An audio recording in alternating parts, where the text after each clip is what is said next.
So we're going to go ahead and jump into our next session now.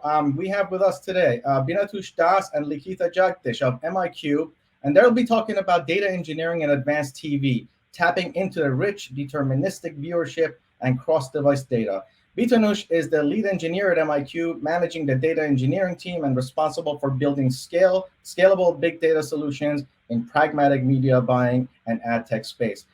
He loves exploring the data building optimization of data pipelines and building data pipelines from scratch. Likita has been working as a data engineer at MIQ Digital India since 2019. Bitanush and Likita, welcome to Zero Gravity, and please take it away. Hey everyone, this is Bitanshu. I am working as the lead data engineer. Thanks for the intro. And with me, I have Likita, who is a data engineer at MIQ. Together, we'll present you an interesting title that is like Data Engineering in Advanced TV, tapping into the rich deterministic viewership across and cross-device data. Yeah. So, who are we? We are the marketing intelligence company with the right people and technology. We onboard, transform, connect a lot of data points, data sources, and we drive, discover insights out of these data by a lot of advanced analytics and use these insights to power our marketing campaigns. In case you are aware of the ad tech world, we usually come in the category of programmatic agencies. What we do? We are experts in combining real data and digital data, applying marketing intelligence to give our customers the insights that help them to win. We basically work in three major verticals: media, analytics, and tech. We have an award-winning programmatic ad campaign management system. Apart from that, we also provide custom analytics solution and can provide customized scalable solution, unlocking the value of the data that we have at our data lake architecture. Going deep, can we move to the next slide? Yeah. Going deep down into our verticals, let's have like a problem statement that we try to solve. So in our media vertical, we basically deal with the programmatic campaign management.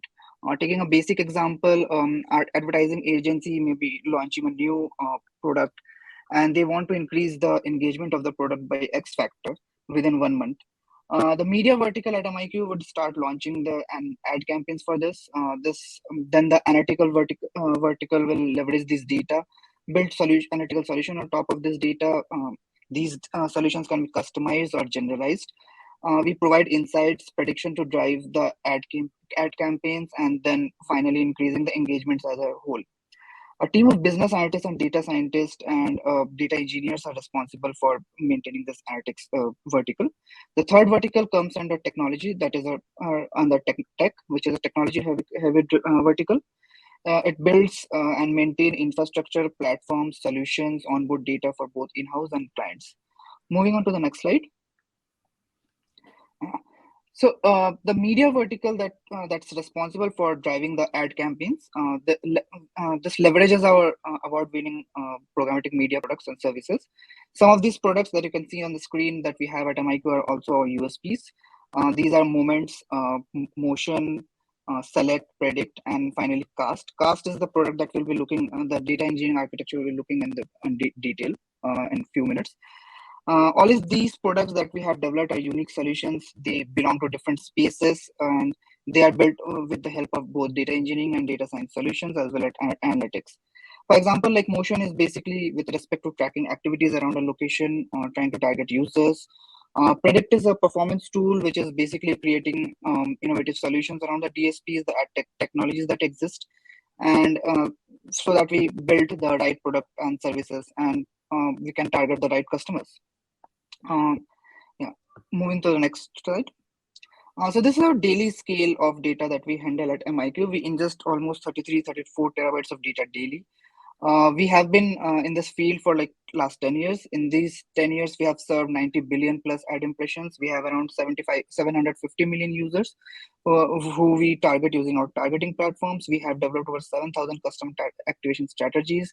We daily serve around 2,000 plus live campaigns at any point of time. And if you're belonging to the ad tech industry, then you must be knowing the term like CPU per minute. We are targeting 1 million CPU per minute, which is currently at around 900,000 CPUs per minute. Moving on to the next. Yeah. So I guess you have already listened the line repeated to the death, but it's true. It even holds true in that ad tech industry is that data is the new oil. To have our ad campaigns optimized and rightly targeted, we onboard a lot of data sets. Some of these data sets are like bought, some of these are nurtured and built over the time within our organization. We have data sets for like multiple categories that you can see on screen. We have like quality, device tracking, there is IP management data, there is ISP provider data, there is location data, contextual, audience profiling. As I mentioned, some of these data sets are bought through data vendors, some of these are built over time. Then there's action-based data. We have like macro data, which is like weather feed or Twitter feed. Overall, at our MIQ, we have around 70 to 75 data sets which we process. We connect these data sets together and build solution so that all these interconnected data sets are processed together and made sure that we maximize the amount of insight that we can generate out of this. One of the important data sets that we have at MIQ is like ACR data sets, which we'll dig deep into in the further slides. Moving on. Yeah. So digging deeper into TV, like I guess most of us already have some kind of subscription, and even if we didn't have it before 2020, most of us have taken some kind of a Netflix, Amazon Prime subscription during the pandemic. So OTT was one of the major gainers in the pandemic era, with the users base expanding multiple times. Um, with like OTT has actually changed the TV viewership, how we view TV. And along with the change in viewership of the TV, there has been also a change in viewing pattern of the ads also. In case of traditional TV, what you had is like one ad would be running for everyone. But with the rise of OTT, like more personalized ad can be catered. So, for example, you are watching a football match and you are watching some Lay's chips, but you don't find like Lay's tasty maybe. So when you open the phone, you can see we had browsed some other healthier options, some keto diet options, and you find that uh, that keto diet that you had searched for in your phone via an ad, and that's like how connected devices work. Yeah. So even in 2020, like even in 2020, like at the beginning of pandemic, the OTT ad tech market was around $8.88 billion. But utilizing the budget correctly was a challenge. So these are the challenges that you are seeing on the screen. Similarly, there were concerns regarding the performance tracking and attribution of these ad campaigns. 27% of marketers didn't know how to track their ad campaigns. 24% of the marketers were unaware what was the right strategy for OTT-based targeting. Hence, the OTT ad tech space was relatively untapped. To overcome all these challenges, we built our custom TV solution. Moving to next. Yeah. So our TV solution is data-driven. It's partner agnostic and curated supply. So what does this mean? Our advanced TV solution is actually heavily dependent on data science and data engineering solutions. These solutions includes connecting multiple data sets with millions of TV viewership data, deriving the most out of these insights out of these connected data sets. Partner agnostic here refers to like ACR data vendors. ACR means automatic content recognition. This is a data type that we deal with, and we'll have a much detailed look into in our coming slides. We do detailed analysis of data, and then we decide to onboard the correct data partners. Some of the partners includes like Vigio, LG, Samba. So depending on the requirements of the markets, depending on the geo where the which data source is more beneficial for us, we make onboard these kind of data, and hence we are partner agnostic. We are not related to only one single partner. We are always open to onboard new partners. The TVA, so the third is like curated. The curated supply actually refers to the different customized solutions for our clients. We don't only provide the generic standard solution. We also provide a customized solution that can be both insights and activation as per the needs. The customized solution can also vary on geo-based data and demographics data also. Moving on to the next slide. So these on the screen, you can see the 5 core offerings of our verticals. This means like connect, discover, activate, optimize, and measure. Yeah. So connect actually over here means that we are able to connect multiple ACR datasets together, like within and across multiple geos to get the maximum reach and representation of our dataset. We have built-in pipelines to smoothly process, connect multiple data source, multiple ACR data feeds, both batch and real-time processing. In Discover, we actually have an in-house planning and insights tool to create like customized solution, standardized solution based on our different onboarded clients. Activation offering in the TV's industry is actually a unique solution. It's very new. We tapped this market around 2 years back, and now we can process and activate both batch and real-time data across multiple DSPs like we have Xandr, DV360, TTD, Yahoo. Optimize over here refers to the performance of DSP optimization. Like there is a dedicated team for TV ad campaign optimization. This team looks into pre-bid verification, inventory management, and we are an outlier in terms of our SPO and flexibility. The clients have the ability to set up automated campaign just with a click of a button. So how automated our solution is. Coming to the final vertical, that is measure. Like in ad tech industry, like measuring and tracking of our matrices is very critical, because attribution is one thing that proper attribution of the of your tools is very important, and we use various attribution tools available in the market. We combine these data from these tools and to calculate the metrics like reach, frequency. Moving on to the next slide. So this actually shows the reach of our ACR datasets. We have like ACR dataset across 35 million US TV sets. We cover like every DMA. We are able to detect content from any source, that is, be it cable TV, be it OTT, be it gaming console. We represent every demography. The data sources covers every demography, and the datasets can be matched both to first party and third party datasets via IP. Here you can also see a brief view of the tools that we have at, in the screen. Next slide. Yeah. So the ACR data actually is like automatic content regulation. It can identify the content played on a smart TV. So that's kind of like pixel mapping technology that is being used, where you can map the pixels and find out exactly what content is being played on the TV. So MIQ actually buys the data from the data provider that we have already mentioned before, like Vizio, Samba, LG. We ingest into our lakehouse architecture, and then this ACR data is processed and used to build our solution. We ingest 250 GB plus GB data daily. These data like can be that can be content related data, that can be the advertisement shown on the TV, that kind of data, or that can be a audience profiling or demographic data. Next slide. So what were the goals of our advanced TV solution? So first was like we wanted to process this ACR data and make sure that they are connected with the other data sets already available to derive more insights out of this. Another challenge that we wanted to solve was that to fetch YouTube insights from DV360. One challenge that was associated with YouTube insights was that YouTube is a closed, like GCP doesn't provide to bring the data out of their infrastructure. So we had to rely on both GCP and our in-house data as well. The third is like we wanted to target the relevant audience, because activation is not very common across the industry right now, and hence the targeting was an issue that we wanted to solve. So moving on, we'll have a more detailed understanding of the data pipeline architecture and the process associated with it. So yeah, handing over to Likita.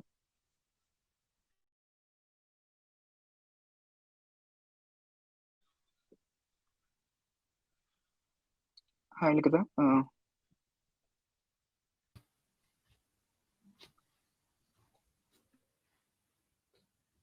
We store the data in Amazon S3 in Lakehouse architecture.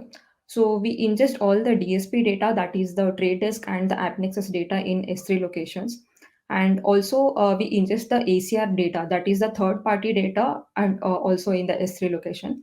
So once the data ingestion is completed, we move on to the data processing step, where we process the data on Databricks, which is built on top of Apache Spark. Before starting the ETL operations, we do have data check and alerting step, where we are, in the first step, we are checking if the data for a particular day has arrived or not. So once this condition is satisfied, we move on to the second step, where we are checking the data health. So if we will be checking if the current date's data size is at least average of at least 70% of the average of last week's data. So if these conditions are not satisfied, we will be sending out an alert to the respective teams who are using this data. And in the next step, we will be generating the aggregated data and storing the data in S3 location. And this is used for generating both insights as well as analytics. In insights, we will be developing dashboards, and in analytics, we will be targeting the audiences. Coming to the data processing part, so this step usually involves joining and aggregation of multiple, data sets, whether it's ACR data with the demographics data in order to generate, all the demographic insights like ethnicity, gender, and income and everything, and also joining the ACR data with the DSP data to find out the users in order for targeting purposes. So coming to the YouTube insights, one of the challenging step that we faced here was, as Bitanshu already mentioned. So the YouTube data which is provided by DV360 is available only on GCP and not on any other cloud platform. And also one more challenge is the cost of data transfer from GCP to S3 or S3 to GCP is very high.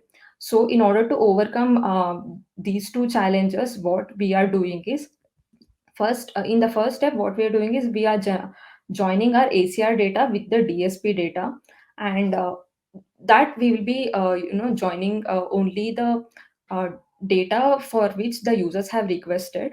So in the first step only, like we are filtering the data for the requested brands, and this aggregated data we will be moving this from S3 to GCP. So once we move this data to GCP, we will be joining this same with YouTube Insights, which is available on GCP.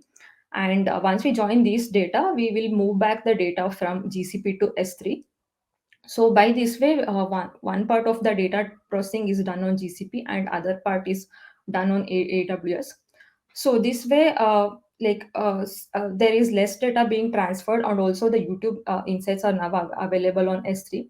So there are several aggregated cards which are generated using multiple metrics and dimensions, and all of these data will be powering the insights which is available on Tableau dashboard. Going on to the next slide of TV intelligence insights. So for the TV intelligence insights, we are using ACR data and joining it with the demog data and the ad metadata. So from the demog data, we can get ethnicity, age, gender, and income related information. And from ad data, we can check, the performance of the ads, when the ad was first stayed, when the ad was last stayed, and also the video links as well as other details with respect to the ads. So once we join all these data sets and then create the aggregated data, this will be powering the TVI dashboard. So this is one of the examples. As you can see here, like we can see the split between linear TV and the OTT part, and we can also see what are the top ads which were performing better, and then which served multiple impressions, and how many households the ads reached. And we can also see the demographics as well as the geographic data, along with the top shows and channels for linear TV as well as the top apps and devices for OTT.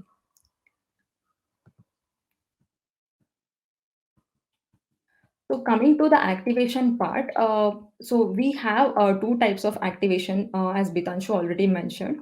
So one is the real-time activation and another one is the batch activation. So here we will be using IP addresses of the devices and cookies of the websites in order to target the audiences. So for batch activation, we use the ACR batch data and process this data on Databricks. So, and for real-time activation, we stream the ACR data directly onto Amazon EC2 and run the pipeline on EC2.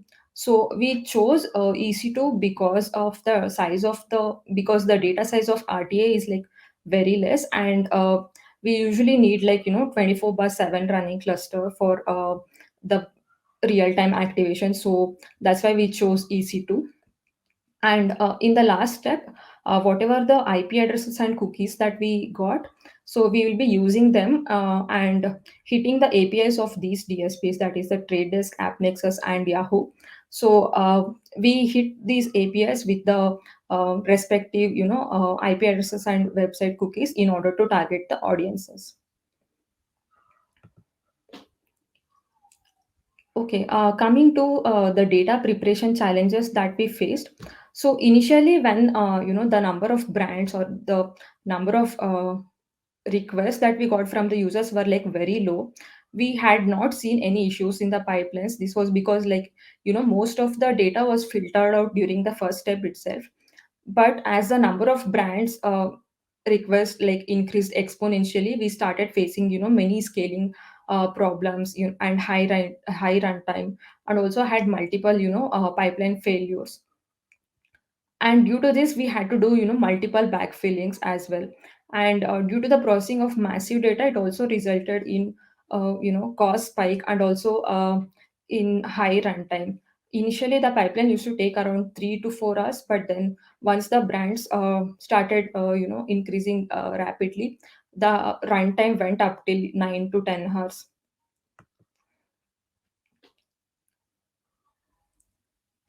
So, coming to the big data optimization steps that we took.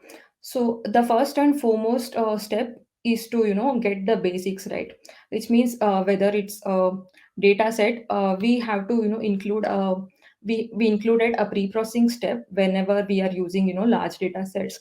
So we filtered for the required columns and brands only, and stored this pre-processed data on an S3 location. And whenever we were joining, we made sure that the other table has only unique values for a given key level. Otherwise it will result in a large data set.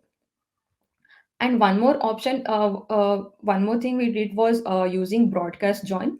So whenever we were joining any lookups, we used broadcast join, and this resulted in like lesser time. And selection of instance type of the cluster is also very important, because initially, since the data size was like very huge, we thought of going with a memory based cluster. But when we debug the logs, we found out that most of the memory was not utilized, and instead of memory based, we needed to have the compute based cluster. So we shifted from memory based to compute based, and that resulted in like lesser runtime. And one more thing is, we also truncated long DAGs, as it was very difficult to pinpoint or debug where the issue is happening. So we started storing the intermediate data on S3 locations, so that we have a lesser or like shorter DAGs, and it's very easier to debug. Coming to tweaking the shuffle partition size, it's like one of the most important things. Sometimes if the data size is more, and sometimes if the shuffle partition size is more, it results in like more number of smaller files. And like there will be more files but with the smaller size. And also maybe some of the like few files with a huge data size. So we tweak the partition as per our requirements, and that resulted in like 35% of cost improvement, and also 20% of performance improvement. As we are dealing with huge sets of data from several resources, it's our utmost importance to to be GDPR compliant.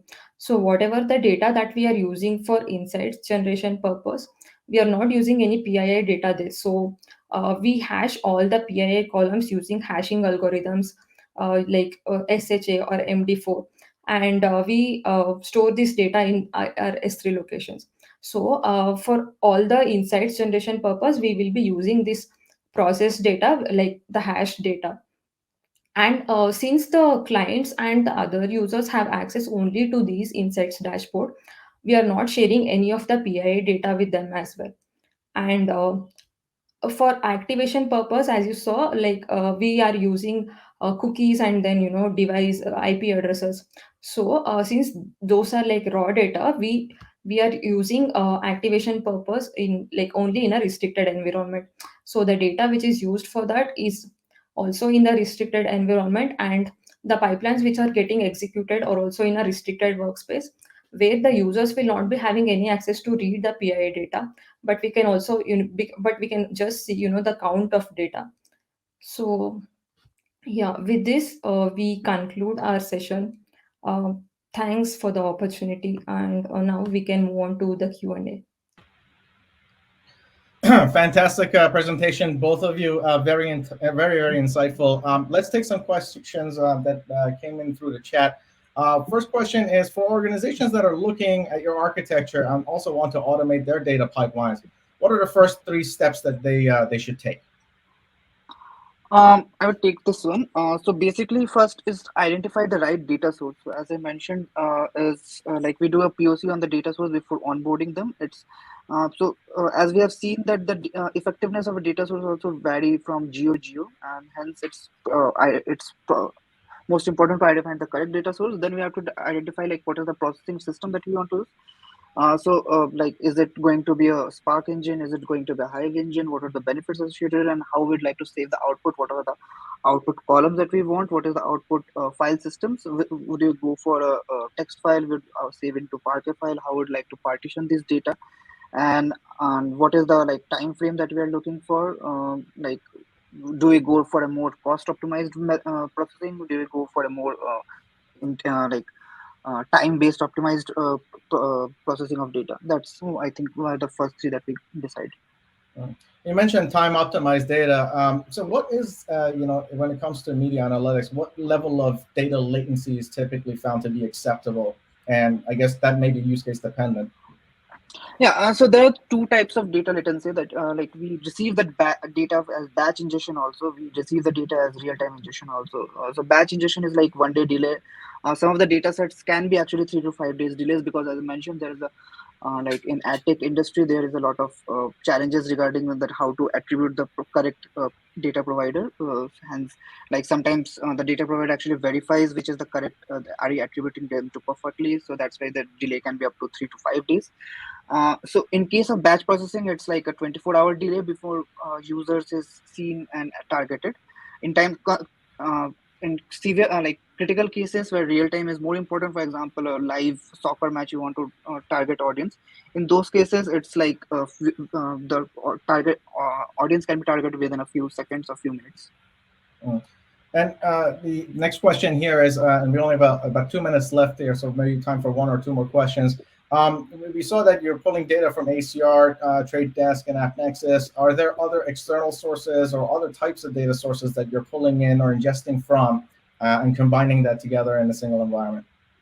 Yeah, like we saw that in that slide, like we had like 70 to 75 different data sources. So for example, like if a customs based solution approaches that like apart from like, for example, you have some summer vacations going on for kids, you are seeing some kind of OTT shows on TV, and you also want to maybe target some location where the weather is sunny, and you want to promote your maybe water park theme adventure or something like that. In such cases, you have like weather data, you have that ACR data, you can combine them to bring out the insights. Similarly, you can, if you want to relate it with something else, for example, if you want to see what's the footfall of a particular store after you have broadcasted an ad or something, then we have to get the motions data. We need to have that location hyperlocal data, and then we have to associate with our ACR data or whatever data that you want to connect with, and then you can make the sense out of it. So it depends on the use cases. We have to onboard multiple data sources. Fantastic, Vitanush. Thank you for answering that. Vitanush Das and Likita Jagdish of MIQ, thank you for both of you for being here today at Zero Gravity. Folks, we are going to move on to our next session right away. Glenn Sherman, Senior Platform Engineer at Pointor, will talk about how you can scale up Apache Airflow at enterprise level and how you can avoid mistakes in that journey. Glenn has a great catchphrase. You say it's impossible, I say challenge accepted. and is always looking for ways to make and optimize, make life easier using optimized technology. Glenn, thank you for being here today at Zero Gravity, and the stage is yours.